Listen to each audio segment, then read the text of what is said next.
Faced with growing doubts about the much-touted economic benefits of China's Belt and Road Initiative, BRI, accentuated by the recent cancellation of 2 projects by Pakistan and Nepal, its earliest supporters, the 19th Congress of the Chinese Communist Party, CCP, has incorporated the ambitious $1.4 trillion geo-economic BRI into the party constitution.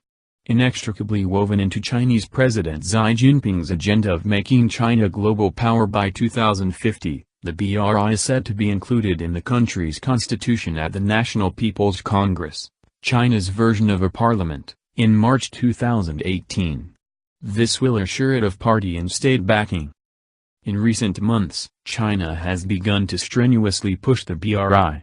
The speech of last month by Harvard-educated Chinese Politburo member, Liu Yuhe, director of the Central Small Leading Group for Economic Reforms, reflected this. Reiterating China's commitment to globalization asserted by Chinese President Xi Jinping last year at Davos, Liu Yuhe linked this with the BRI. Saying it would ease restrictions on market access, he described it as upholding the governance concept of discussing together, building together, and sharing together. At the same time, the New York Times reported that President Michel Temer of Brazil received an unexpected offer from Beijing for Latin American nations to work closely with China on the BRI. Elsewhere in Davos, Pakistan's Prime Minister Shahid Khaqan Abbasi praised China's rapidly expanding investments in Pakistan, including power stations and a large port. He dismissed reports of controversy over whether China's giant construction projects were compromising Pakistan's sovereignty, its environment or its financial stability. During his recent visit to China, French President Emmanuel Macron tactfully avoided endorsing the BRI. Instead, he reminded interlocutors that the ancient Silk Road was never only Chinese, but a Sino-European trade route, adding that new Silk Roads could not be one way. Keen to avoid a repetition of this failure, China exerted pressure on British Prime Minister Theresa May, with its ambassador to the UK, Liu Xiaoming, urging her to endorse the BRI during her 3-day visit to China. While Jin Kanarong, professor of international relations at Renmin University, said if Prime Minister May is smart enough, she would know what China wants to hear from her the most is the support of the Belt and Road, May finally avoided endorsing the BRI. Meanwhile, the U.S.-based Center for Strategic International Studies estimated that 89% of the contracts of the BRI have gone to Chinese companies.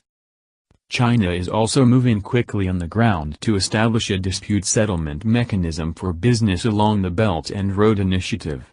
China's official news agency, Xinhua, reported recently that Chinese President Xi Jinping, who is also chairman of the leading group for deepening the reform of the central government, while presiding over a meeting of the leading group, delivered an important speech.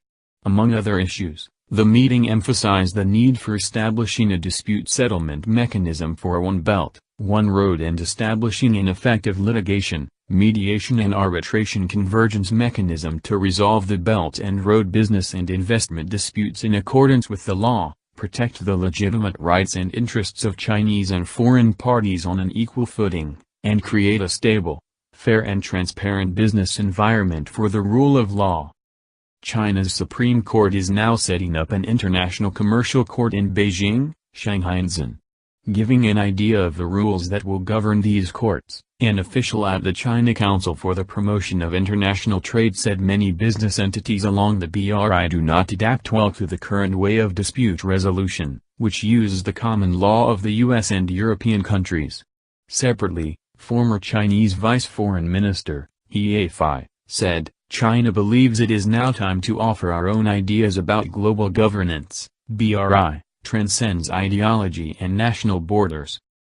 China's latest offer to India to discuss the China-Pakistan Economic Corridor, which is the 6th of 7 segments of the BRI, needs to be viewed in this backdrop.